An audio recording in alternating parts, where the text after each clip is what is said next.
বাপেরা নওজওয়ানেরা এই পৃথিবীতে আল্লাহ বা তোমাকে আমাকে কিছু দিনের জন্য মেহমান করে পাঠিয়েছে। ঘন্টা যখন পড়ে যায় পরীক্ষার হল থেকে সবাইকে বেরিয়ে যেতে হয়। তুমি কে ওটা দেখে না, যদি খাতায় লিখে থাকো নম্বর পাবে, পাস হয়ে যাবে, নচেত আর কিছু করার নাই। এ যুবকেরা, তরুণীরা, বাপেরা, আম্মারা, বোনেরা, মন দিয়ে শুনেলেন, নিঃশ্বাসে কোনো বিষয় নাই। দুনিয়া জমিনে ব্যবসা বাণিজ্য কারবার সংসার দুনিয়াদারি করতে হবে। দুনিয়াদারি করাটার মধ্যে নেকি আছে, কিন্তু মাথায় রেখে দিতে হবে আমার নবী যেভাবে করতে বলেছে ওইভাবে করতে হবে।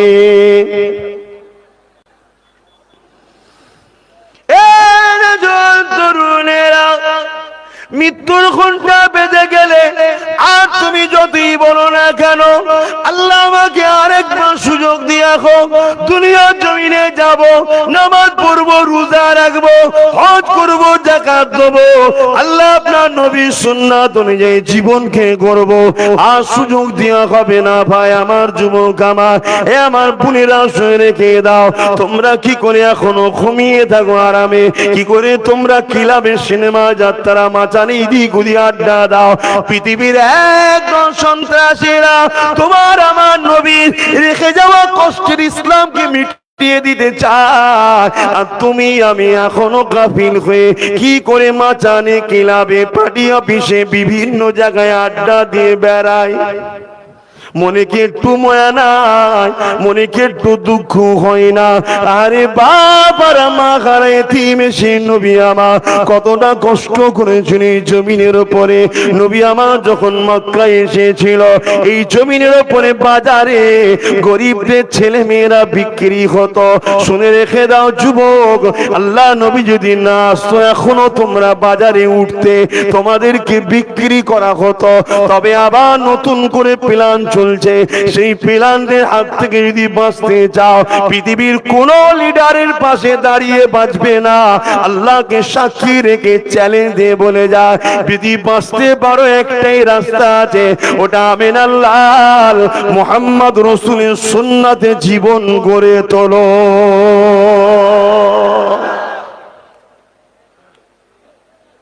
শুনবেন তো? আজ আমি নবীর কথাই বলবো, আল্লাহর কথাই বলবো। আমি পিছনের ভাইগুলোকে বলছি, রোদ লাগছে, শুনবেন তো? হাত তুলে দেখান, শুনবেন তো? শেষ পর্যন্ত না হাফ? 4:30 পর্যন্ত হবে। কারা কারা থাকবেন হাত তুলে দেখান। মারহাবা, আলহামদুলিল্লাহ। দোয়া নিয়ে যেতে হবে, আর দোয়া করেও যেতে হবে। আমারও দোয়া দরকার আছে। কখন কার হাত আল্লাহ কবুল করে কে জানে, ঠিক না বেঠিক?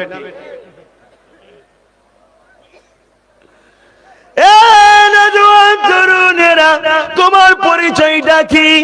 কে তুমি? কি তোমার কাজ? কে তোমার মালিক? কি জন্য তোমাকে তিনি বানালো জানা দরকার। কে তোমার পরিচয়টা কি? তোমার কালচারটা কেমন হওয়া দরকার?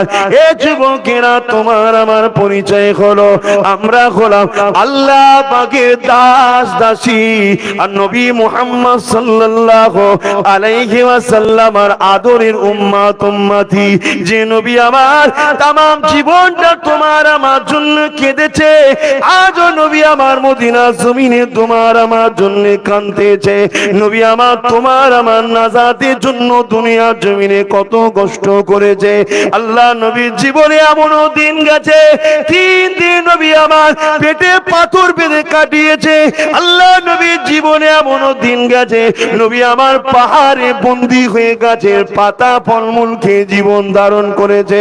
আল্লাহ নবীর জীবনে এমন 15 দিন গেছে নবী আমার অজ্ঞান হয়ে মরুভূমির বালিতে রক্তাক্ত হয়ে পড়েছিল, তথাপিও নবী আমার বদদোয়া করেন, দোয়া করেছে আর কেঁদেছে, আল্লাহ আমার উম্মত উম্মতিদেরকে মাফ করে দাও। আজও মদিনার জমিনে তোমার আমার জন্য আল্লাহ নবী এখনো কাঁদতেছে।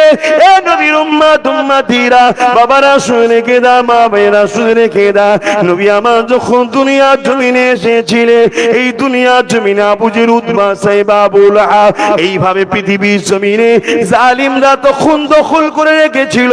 এই জমিনের উপরে গরিবদের বাঁচার অধিকার ছিল না। গরিবদেরকে বাজারে নিয়ে যে আলু পটলের মতো বিক্রি করে দেওয়া হতো। ধনী লোকরা এসে ওই গরিবদের ঘরে কিনে নিয়ে যেত। গরিবদের ছেলেগুলোকে নিয়ে যে যেমন গরু দিয়ে নাগল দেওয়া হয়, তারা গরিবের ঘরে ছেলেদেরকে নিয়ে যে খাটাতো, কাজ করাতো, কমজোর হয়ে গেলে হত্যা করে দিত, কোনো বিচার ছিল না। আর নারীগুলোকে নিয়ে যেত, তাদের দেহকে শোষণ করত। গর্ভে সন্তান এসে যেত, যদি কন্যা সন্তান হতো ওই সন্তান আর নারী উভয়কে মেরে দিত। পুত্র সন্তান হলে সন্তানটাকে নিয়ে নিয়ে ওই নারীটাকে মেরে দিত। পৃথিবীর জমিন এত জঘন্য ছিল গো, আল্লাহ নবী এসে কাবার পাশে ডাক দিয়ে এক এক করে দুনিয়ার মানুষকে বুঝাতে লাগলো। 23টা বছরে নবী আমার সারা পৃথিবীর জমিনে এই মানবতার দাওয়াত পৌঁছে দিয়েছিলেন। এখন সেটাকে রাখবেন না ছেড়ে দেবেন, এটা দায়িত্ব তোমাদের। এই কাজটা কে দিয়েছে আমাদের ঘরে? আল্লাহ দিয়েছে। তাই নবী আমার বললেন 3টে নিয়ে রেখে গেলাম, মনে আছে তো? কটা? 3টে।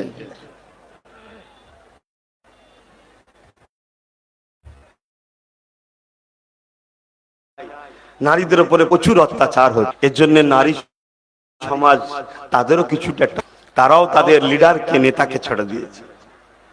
মুহাম্মদ সাল্লাল্লাহু আলাইহি সাল্লাম তিনি তো শুধু আব্বাস সিদ্দিকীর লিডার নয়, তিনি তো শুধু আপনাদের মুসলমানদের লিডার নয়, তিনি তো পুরো মানুষ জাতির জন্য এসেছে। জোরে বলুন সুবহানাল্লাহ।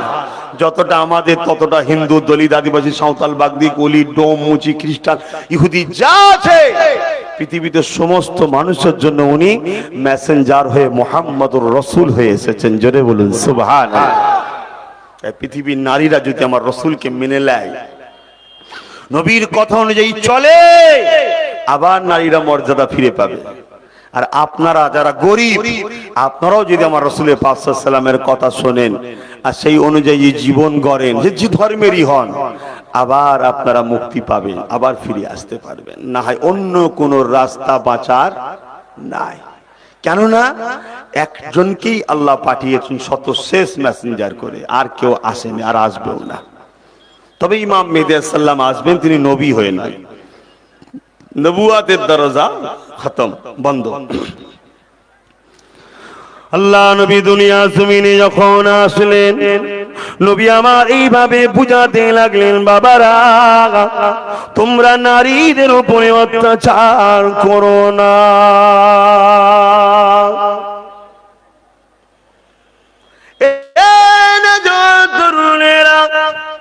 আব্বারা, মায়েরা, বোনেরা, নারীদেরকে তখন চিন্ত বালিতে পুঁতে দেয়া হতো।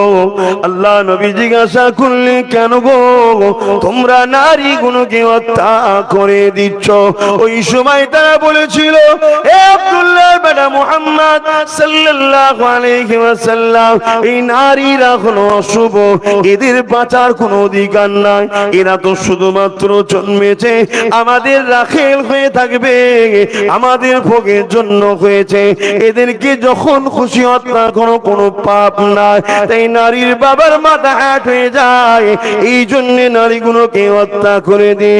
আল্লাহ নবী বলেছিলেন, এ দুনিয়ার পুরুষেরা, এটা তোমাদের ভুল ধারণা, এটা তোমাদের কুচক্রান্ত তোমাদের যিনি স্রষ্টা রব্বুল আলামিন তিনি তোমাদেরকে পুরুষ বানিয়েছে আর ওদেরকে নারী বানিয়েছে। এই দুজনের মাধ্যম দিয়ে পৃথিবীর জমিনে মহান আল্লাহ পাক মনুষ্য জাতির সিলসিলা জারি রেখেছে। মনুষ্য জাতির সূচনা তৈরি করার কারখানা তৈরি করার সিস্টেম এটা জারি রেখেছে। মনে রেখে দিও ইসলামের নজরেতে নারী পুরুষ উভয়ের মর্যাদা সমান।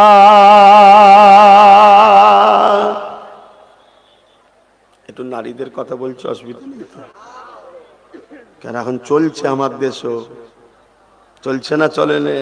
হ্যাঁ, সব বার করা হচ্ছে ঘর থেকে টেনে টেনে টেনে টেনে। একটুখানি শুনে যান।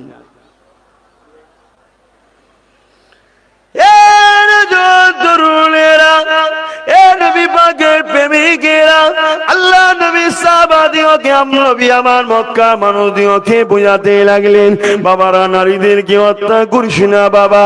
আমি আব্দুল্লাহর বেটা মুহাম্মদ রাসূল বলে যাই তোদেরকে, তোদের মালিক হলো একজন, লা ইলাহা ইল্লাল্লাহ, কোন ইলাহ নাই আল্লাহ ছাড়া, আল্লাহকে সিওয়া কোই মাবুদ নেই, আল্লাহ ছাড়া কোনো উপাস্য নাই। তিনি যুগে যুগে যুগে যখনই দুনিয়ার মানুষ অন্ধকারে আচ্ছন্নই থেকে গেছে, তিনি তখন তার পক্ষ থেকে নবী রাসূল পাঠিয়েছে। আমাকে তিনি শতসে নবী করে পাঠিয়েছে। আমি তোদেরকে জানিয়ে দিই, তিনি নারীদের ঘরে অশুভ করেনি রে। এ দুনিয়ার পুরুষেরা শুনে রেখে দে, কোন বাবা সংসারে যদি জীবনেতে তাদের পারিবারিক জীবনেতে প্রথম সন্তানটা যদি কন্যা সন্তান হয়, নারী সন্তান হয়, এর মানে মহান স্রষ্টা আল্লাহ ওই বাড়িতে রহমতের পয়গম পাঠায়।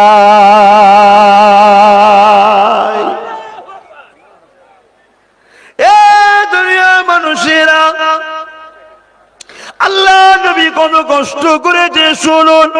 নবী আমার এইভাবে বুঝাতে লাগলেন, আল্লাহ নবী এটাও বলতে লাগলেন, বাবারা শুনে রেখে দাও, যদি দুনিয়ায় কোনো বাপের ঘরেতে একটা একটা করে 50টা যদি পুরুষ সন্তান হয়ে যায়, তথাপি আমি বলতে পারবো না ওই বাপকে আল্লাহ জান্নাতি বানিয়ে দেবে। এইরকম মেসেজ আমার কাছে নাই। তবে কারো ঘরে যদি 1 2 3টা পর পর কন্যা সন্তান এসে যায়, ওই বাপটা যদি সন্তানগুলোকে অমান্য না করে, অবহেলা না করে, পূজা না মনে করে, তাদেরকে আল্লাহ নিয়ামত মনে করে তাদেরকে লালন পালন করতে লাগে, তাদের সুন্দর নাম দেয়, তাদের ভরণ পোষণের দেখাশোনার দায়িত্ব নেয়, তাদেরকে শিক্ষা দেয়, তাদেরকে মানুষ করে তোলে, যখন উপযুক্ত হবে বিবাহটা দিয়ে দেবে। আমি রাসূলুল্লাহ জানিয়ে দিই, ওই 3 আব্বার সন্তান, 3 কন্যার আব্বা আর আমি মুহাম্মদ আগুন তুলে দেখিয়েছিলেন পাশাপাশি আল্লাহ পাকে জান্নাতে থাকিব। আরো জোরে বলুন সুবহান। নারীদের মর্যাদার কথা শুনে এতগুলো পুরুষ সুবহানাল্লাহ বলছে, তাহলে আমরা নারীদেরকে সম্মান করি তো কারা করে? যারা নিজেরা লাইফে একটা জীবনে কোনো নারীকে আনতে পারলো না তারা সম্মান করে। বুঝতে পারছেন না? পারেন। যারা বিবি ছেড়ে দিয়ে বসে আছে তারা নারীর সম্মান বোঝে?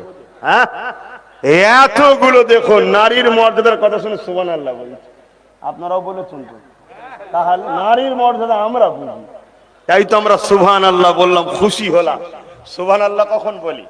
যখন আমরা আশ্চর্য বিষয় শুনি, বড় হতভম্ব হয়ে আল্লাহর শুকরিয়া আদায় করে বলি সুবহানাল্লাহ।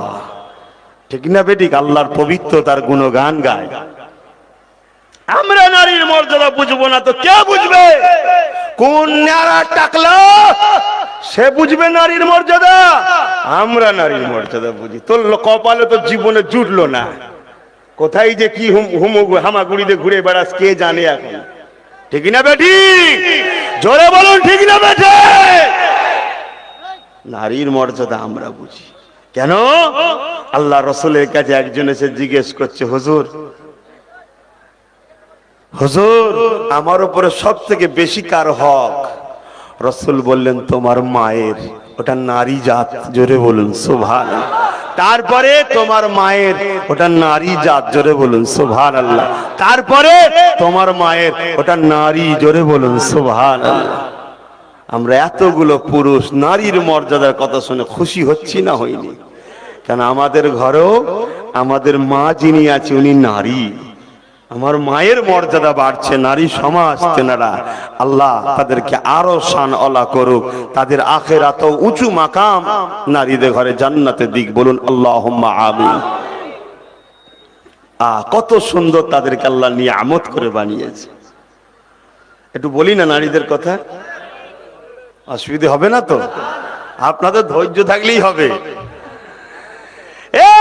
যুবকেরা, তরুণেরা, আজ দুনিয়ার জমিনে কিছু আবু জেহেলের চালা বেরিয়েছে, কিছু ফিরআউনের উত্তরসূরিরা বেরিয়েছে, কিছু নমরুদের চালা সন্তান বেরিয়েছে, যারা নারীগুলোকে ভোগ করতে চায়, যেমন এদের পূর্বপুরুষরা করেছিল, এরা আবার নতুন করে চক্রান্ত করতে লেগেছে। তাই নারীগুলোকে এরা বিহায়াপনার দিকে ঠেলে দিতে লেগেছে, নারীর মর্যাদা থেকে এদেরকে বার করে দিয়ে দুনিয়া জমিনের রাস্তা ফুটপাতে নামাতে চাইছে। এই সন্ত্রাসগুলোকে চিনতে কি আপনারা পারছেন? চিনতে পারছেন কি বলুন? তাহলে তো খুশির কথা। যুবকেরা, তরুণেরা, এই জমিনের উপরে জিদ নামে একটা লোক ছিল যে নারীদের শোষণ করেছিল। মদিনার উপরে হামলা করে দিয়ে মদিনার যেসব নারীদের পায়ের তালু পর্যন্ত, পায়ের পাতা পর্যন্ত কোনোদিন বেগানা পুরুষ দেখে না, এত পবিত্র সুশীল নারীগুলোকে উলঙ্গ করে দিয়ে হত্যা করেছিল। আজও সেই তাদের উত্তর শুনে কিছু বেরিয়েছে, তারা মাথা ছাড়া দিয়েছে। অথচ ইসলাম নারীদেরকে কত মর্যাদা দিয়েছে আল্লাহ নবী জানিয়ে দিলে, এ বিশ্বের পুরুষেরা শুনে রেখে দাও, নারীকে পূজা মনে করো না, নারী তার রিজিক নিয়ে আসে, নারী তোমার উপরে পূজা নয়, কারণ রিজিক সে নিয়ে ঘরে আসে। তাই রাসূল আমার জানিয়ে দিলে, এ দুনিয়ার আব্বারা, তোমরা যারা বাবা হতে চাও, আব্বা হতে চাও, আমি মুহাম্মদকে দেখে শিক্ষা নাও, কারণ পৃথিবীর বুকে আল্লাহ পাক আমার মতো বাবা কাউকে করে পাঠায় না। পৃথিবীর শ্রেষ্ঠ আব্বা হলো আমি মুহাম্মদ। ফাতেমাকে আমি কিভাবে লালন পালন করেছি, ফাতেমা আমার শরীরের টুকরো, ফাতেমা আমার একটা অংশ। এই যুবকেরা, তরুণেরা, বাপেরা, আল্লাহ নবী জানিয়ে দিলে, যখন তোমরা বাজারে যাবে কিছু কিনবে, তোমার বাড়ির সন্তানগুলোর জন্য ওই খাবার গুলো নিয়ে, ওই কাপড় চোপড় গুলো নিয়ে, তোমার বাড়িতে পুরুষ শিশু আছে আর মহিলা কন্যা শিশু আছে, ওই কন্যা সন্তানগুলোকে আগে দেবে, তারা তাদের মনের মতো নিয়ে নেবে, তারপরে তোমরা পুরুষগুলোকে দেবে। এটা হলো নারীর মর্যাদা।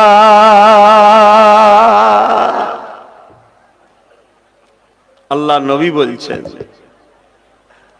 আমরা সমাজে বাপেরা ছেলেদের ঘরে সম্পত্তির ভাগ দিই তো, কি গো বাপ ছেলেদের ঘরে সম্পত্তি দেয় না দেয় না?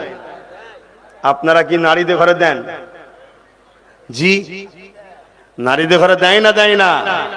যে বাপ দেয় না সে হক্কুন নাসের গুনাহকারী হয়ে কিয়ামতের দিন ধরা পড়বে আল্লাহর কাছে, সে জাহান্নামে যাবে। এই সিস্টেম ছিল না জাহিলিয়াতের যুগে। শুধু পুরুষরা বাপের সম্পত্তিগুলো নিত, নারীরা পেত না।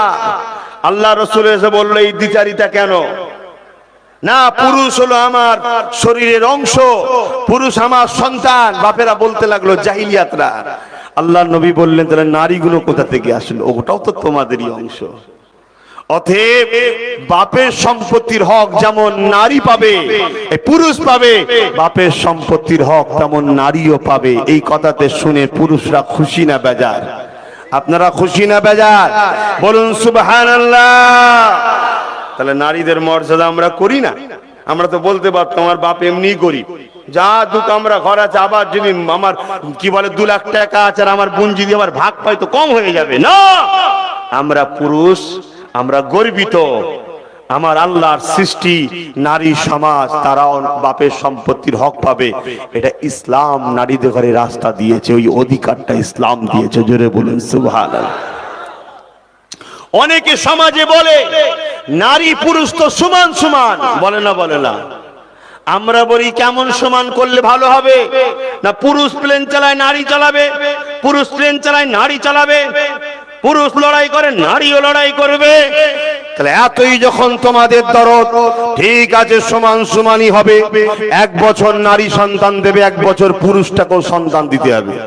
শুধু একা ব্যথা শুধু নারীরা নেবে কেন? মা হওয়ার ব্যথা আছে না নয়? তো শুধু নারী কেন ভোগ করবে এই ব্যথার কষ্ট? যারা সমান চাও 1 বছর করে ওই কষ্টটা পুরুষকেও নিতে হবে। হবে হবে। তাহলে আমার আল্লাহর সিস্টেমকে তোমরা কেন ব্রেক করে সমাজকে উলঙ্গ করতে চাইছো? আর যারা এই কথা বলে তারাই কিন্তু দেখবেন সমাজে আবার নারীদের ঘরে ওই বাপের ফরায়েজ দেয় না, তারাই আবার বেশি কথা বলে। আছে না নাই? আছে। অবশ্যই শুনে রেখে দাও, ইসলামের নারী পুরুষের মর্যাদা সমান সমান আল্লাহর কাছে। জোরে বলুন সুবহানাল্লাহ। কিন্তু সিস্টেমটা একটু আলাদা। কেমন? বুঝাবার জন্য বলছি। স্কুলে আমিও পরীক্ষা দিয়েছি, আপনারাও কেউ পরীক্ষা দিয়েছেন। কেউ একজন দুজনই নম্বর পেয়েছি আমরা 600, দুজনই নম্বর পেয়েছি 600, কিন্তু আমি ইংলিশে পেয়েছি 80, আপনি পেয়েছেন ইংলিশে 50, আপনি পেয়েছেন অঙ্কে 80, আমি পেয়েছি বাংলায় 50। গড় এইভাবে নিয়ে গিয়ে দেখা যাবে আরো সাবজেক্ট নিয়ে কোনটাতে কম আমি আপনি বেশি, কোনটাতে আমি বেশি আপনি কম, জায়গা ক্ষেত্রে বিশেষ উভয়কে সমান মর্যাদা ইসলাম দিয়েছে। জোরে বলুন সুবহানাল্লাহ। বুঝাতে পারছি তো? কিন্তু ইসলাম, আমি বলি আবার শুনুন, ইসলাম পুরুষের থেকে নারীকে কিন্তু ভাগীদারিতে আবার মর্যাদাটা বেশি দিয়েছে। জোরে বলুন সুবহানাল্লাহ। যেমন একটা পুরুষ শুধু তার বাপের সম্পত্তির হক পায়। কি পায়? বাপের সম্পত্তি। বাপ যদি গরিব হয় তো গেল, ওকে মেহনত করে সারা জীবন নিজেকে তৈরি হতে হবে। কিন্তু নারী বাপের সম্পত্তির অধিকার পাবে, স্বামীর সম্পত্তির অধিকার পাবে, ছেলের সম্পত্তির অধিকার পাবে। জোরে বলুন সুবহানাল্লাহ। আরো জোরে বলবেন না? তাহলে এই ভাগীদারিতে কিন্তু আল্লাহ আবার নারীদের ঘরে বেশি মর্যাদা ইসলাম দিয়েছে। জোরে বলুন সুবহানাল্লাহ।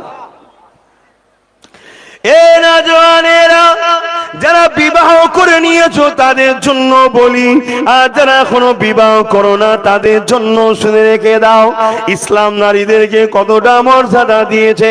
প্রথম নম্বর মর্যাদা হলো, এ বিশ্বে পুরুষেরা তোমরা যখন নিকাহ করবে আমার ওই বান্দিকে তুমি কিন্তু তার সম্মানে দেন মোহরটা দেবে। সে তোমাকে দেবে না, তুমি তাকে দেবে। এই জায়গায় নারীর মর্যাদা পুরুষের থেকে ইসলাম বেশি দিয়েছে। যদি বলেন পণ তো ইসলামে হারাম, ওটা তো সমাজ, ওটা সিস্টেম সমাজ করেছে, ইসলাম করেছে নাকি? ইসলাম তোর বিরুদ্ধে প্রকাশ্য। আপনারা পড়লেন নাকি?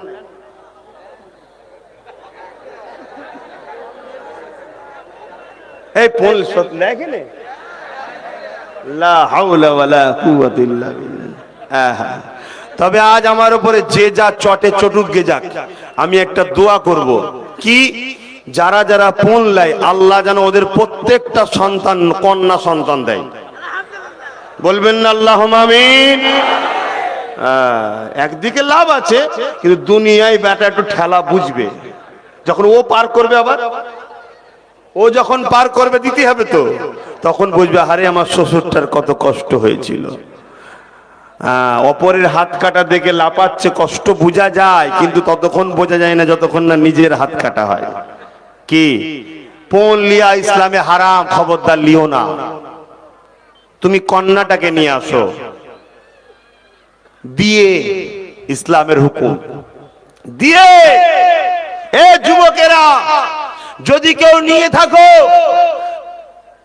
বাঁচার স্বার্থে বলে যায় সময় এখনো আছে, দেরি করুনি। যেটা নিয়েছিলে মানে শ্বশুরকে গিয়ে ঘরের মধ্যে ডেকে শ্বশুরের সাথে পার্সোনাল বসে দিয়ে দাও, এখনো সময় আছে, না কবরে ঢুকলে বা বাপের নাম ভুলিয়ে দেবে মেরে। আমার কথা খারাপ লাগছে নাকি? একদম স্পষ্ট কথা বাপ, সব জায়গায় আপোষ চলে। তুমি আমার কুটুম হও, বন্ধু হও, আমার মাছের মাথা তোমায় দেবো, আমার মুরগির রান্নাকে তোমায় দেবো, ঠিক আছে, কিন্তু ইসলামে কোনো আপোষ চলে না বাপ। ও হুজুরের ছেলে হোক আর মুফতি সাহেব হোক আর হযরত জি হোক, যেই হোক, ইসলামে কোনো আপোষ বলে কিছু নাই।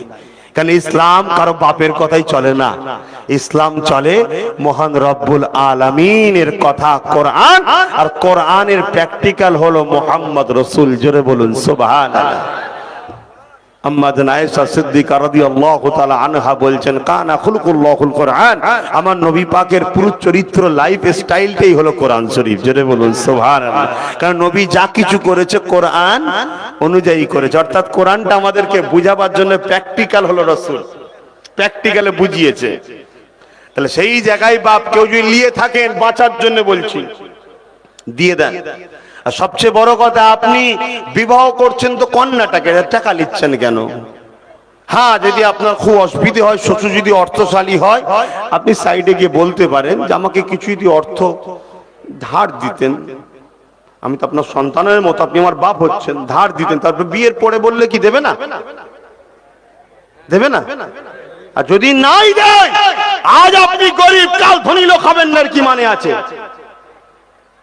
আল্লাহ আপনাকে পরীক্ষা করতে পারে তো, কিন্তু আপনি আল্লাহ যদি গরিবই করে, এত না জেনে মা সামান্য গুটি কত মাইনে বা অর্থ ইনকাম করি, যাতে করে সংসারে খেয়ে ওষুধের পিছনে চলে যায়।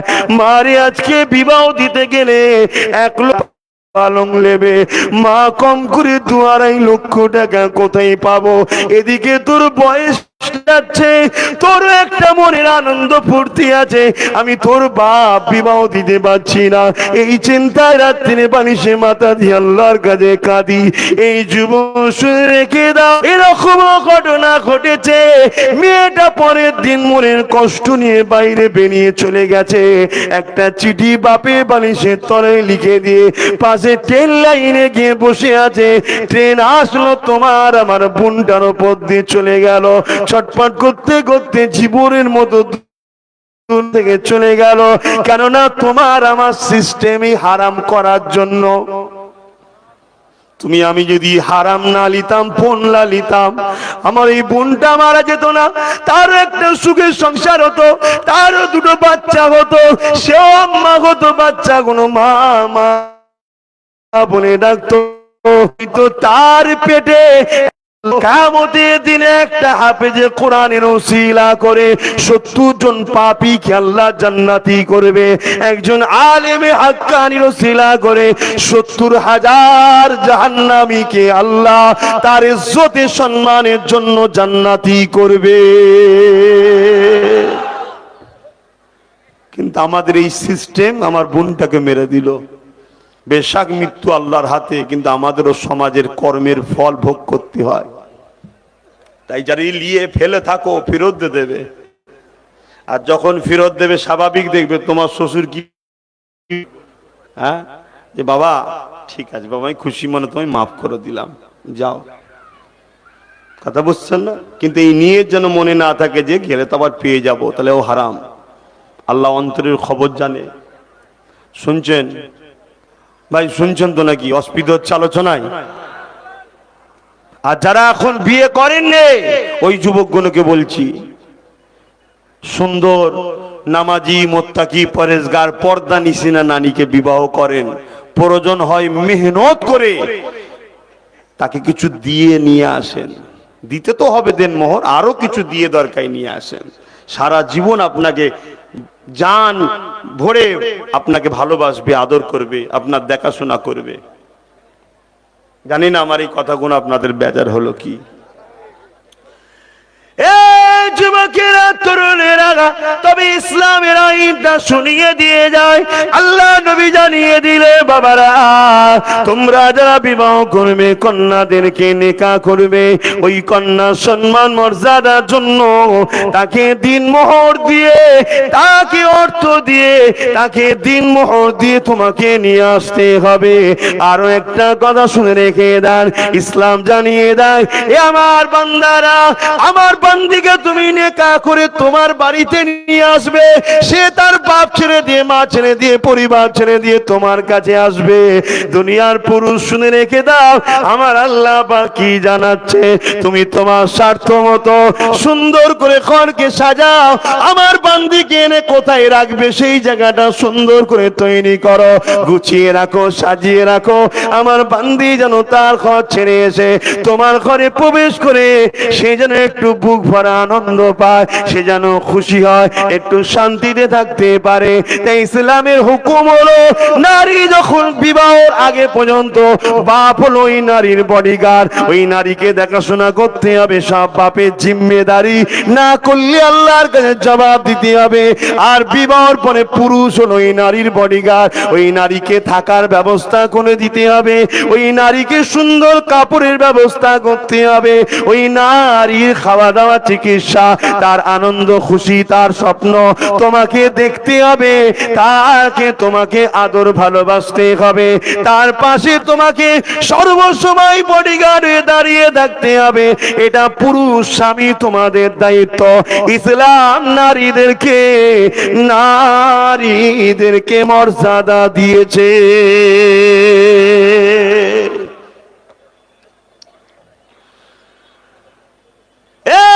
যুবকেরা, তরুণেরা, বাপেরা, কিন্তু দুঃখ লাগে, সমাজে একদল লোক এমন কিছু কিছু কথা বলে যে কথা না শুনে বড় খারাপ লাগে। কিছু লোক বলে ইসলাম নারীদেরকে নাকি পরাধীন বানিয়েছে। কি জন্যে বন্ধু পরাধীন বানালো? তখন তারা বলে, না, নারীদেরকে তোমরা বোরখা পরিয়ে রাখো। বলে না, বলে না, কি গো, বলে না, বলে কে বোরখা পরতে বলেছে? আমরা বলেছি? এই আপনারা কেউ বলেছেন বোরখা পরতে? যুবকেরা, তরুণেরা, আমার দিকে একটু দেখুন, আমার হাতে কি রয়েছে? এটা ঘড়ি, এই মাইক্রোফোন রয়েছে, এখানে মোবাইল রয়েছে সবার হাতে। বলুন তো দেখি, এই ঘড়িটা পানি চলবে কি চলবে না? এই ঘড়িটা কিভাবে রাখতে হয়, কিভাবে রাখতে নাই, এই ঘড়ির জন্য কোন জিনিসটা শুট করবে, কোনটা শুট করবে না, এই ঘড়ি আগুনে ফেলা যাবে কি যাবে না, এই ঘড়িকে বর্ষায় কিভাবে রাখতে হবে, এই সিস্টেমটা আমি ভালো জানি না, কারণ এই ঘড়িটা তো আমি বানাইনি, যিনি বানিয়েছে তিনি সব থেকে ভালো জানে। তাই ঘড়িটাকে হেফাজত করতে গেলে এই ঘড়ি যিনি তৈরি করেছে তার সাথে একটা নোটবুক, গাইড বুক দিয়েছে ঘড়ির জন্য। এই মোবাইল যিনি বানিয়েছে, এই মোবাইল গুলোকে কিভাবে তৈরি করে রাখতে হবে, কিভাবে সেফটি রাখতে হবে, ভালো থাকবে কিভাবে, যিনি তৈরি করেছে তিনি জানে। তাই মোবাইলের সাথে ছোটি একটা বই দিয়েছে, ওই বইটা হলো মোবাইলের গাইড বুক। এই মাইক্রোফোন এইভাবে পৃথিবীতে যে যেটা তৈরি করেছে তার জন্য সব থেকে উত্তম যিনি তৈরি করেছে তিনি জানে। এই পৃথিবীর জমিনে নারীদের ঘরে যিনি তৈরি করেছে তিনি নারীদের সম্বন্ধে সব থেকে বেশি ভালো জানে। দুনিয়ার কোন পাগল, দুনিয়ার কোন সন্ত্রাস নারীকে তৈরি করে নে, তাই নারী সম্বন্ধে তারা বলতে পারবে না। যিনি তৈরি করেছে তিনি জানিয়ে দিয়েছে। এ নারীরা শুনে রেখে দাও, আল্লাহ নবীর উপরে আয়াত নাযিল হয়ে গেল, হাবিব আপনি বলে দিন আপনার স্ত্রী কন্যাদের, বিশ্বের নারীদেরকে বলে দিন, তারা যখন ঘরের বাইরে বেরোবে তারা নিজেদের ঘরে যেন চাদর দিয়ে পুরু ঢেকে না।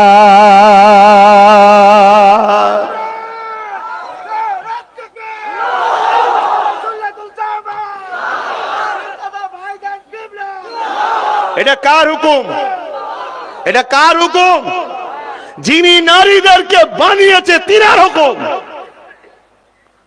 তিনার থেকে ভালো কেউ জানে না নারী পর্দায় থাকবে কি বেপর্দায় থাকবে। যিনি বানিয়েছে তিনি উত্তম জানে, ঠিক না বেঠে? আজ আপনি যদি অন্য ধর্মের ধর্মগ্রন্থগুলো খুলে দেখেন, সেই সকল ধর্মগ্রন্থ নারীদের দেশের ব্যাপারে লেখা আছে পুরুষের থেকে ভিন্ন। সব ধর্মই শিক্ষা দিয়েছে ধর্মগ্রন্থে নারীকে ঢেকে রাখার কথা। শুধু ইসলাম বলেছে তা নয়, প্রত্যেকটা ধর্মগ্রন্থেই রয়েছে। কিন্তু ইসলাম নারীদেরকে স্বাধীনতার জন্য, মর্যাদার জন্য, হিফাজতের জন্য, নারীর সম্মানের জন্য, নারীর ইজ্জতের জন্য, পর্দা তো নারীর সম্মান বাড়ায়। তাই ইসলামও বলেছে, এ নারী, তোমাদের রব বলছি, তোমরা বাইরে যখন বেরোবে নিজেদেরকে ঢেকে লাও ঢিলে ঢালা কাপড় দিয়ে। কেন? ওই সম্পদ তোমার কাছে আছে। দুনিয়ার পশুর খসলতের লোক আছে, তারা তখন পড়বে, তোমার এই সুন্দর দামি সম্পদটা নষ্ট হয়ে যাবে। তাই ইসলাম নারীদেরকে মর্যাদার জন্য বলেছে। আজ বড় দুঃখের বিষয়, বিশ্ব জুড়ে একদল মানবরূপী পশু আবার নতুন করে নারীদেরকে বেপরদা করতে চাইছে। নারীদেরকে আব্রু ঢেকে রাখা আমার দেশের স্বাধীনতা হলো, আমার দেশের সংস্কৃতি হলো নারী পশ্চিমা দুনিয়ার কাপড় পরবে না, নারী তারা ঢেকে ঢুকে বেরোবে। এটা আমার দেশেরও কালচার। কিন্তু দুঃখের বিষয়, তারা জোর করে ইসলামের ঘরের নারীগুলোকে স্কুলে গেলে স্কুল থেকে বার করে দেওয়া হচ্ছে। কেন? হিজাব পরতে পারবে না। তাহলে হিজাব যদি না পরতে পারে, তাহলে শীতকালে কেন স্কুলের ইউনিফর্ম ছাড়া অন্য ড্রেস পরা হয়? কেন সোয়েটার পরা হয়? শীতকালে কেন সোয়েটার পরে যাবে? সোয়েটার এই নারীগুলোকে বেইজ্জতি করো, এই নারীগুলোকে উলঙ্গ করো, এই নারীগুলোকে বিয়ে করে দাও। 3 নম্বর, তাদের আর একটা লক্ষ্য আছে।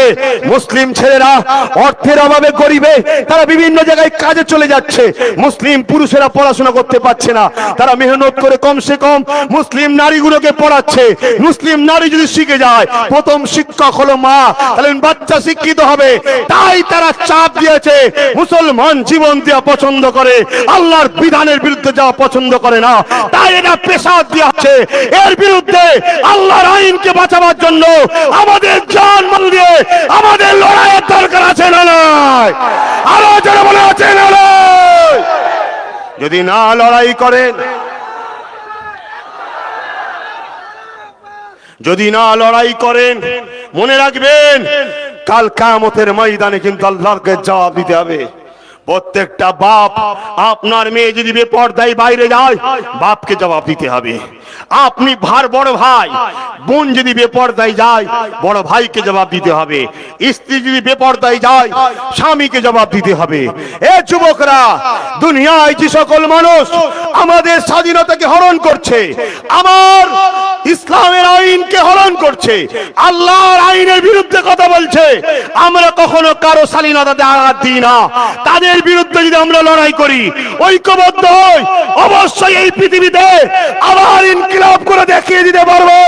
নাই জিন্দা ছিল, আছে, কিয়ামত পর্যন্ত থাকবে। কিন্তু যদি এদের ভয়ে আমরা ন্যাজ গুটিয়ে ঘরে ঢুকে যাই, এদের সামান্য টাকার জন্য নিজেদের ঈমান অস্তিত্ব যদি বিক্রি করে দিই, এদের কাজে নিজেদের ঘরে দাসত্বই প্রমাণ করে দিই, মনে রেখে দিও, কিয়ামতের দিনে আল্লাহর সঙ্গে পারবে না। সেইখানে কিন্তু জাহান্নামে যেতে হবে। তাই জাহান্নাম থেকে যদি বাঁচতে চাও, দুনিয়ায় লড়াইয়ের জন্য তৈরি হও। লড়াই করে আমাদের বাঁচতে হবে, ঠিক না বেঠে? আরো জোরে বলো, ঠিক না বেঠে?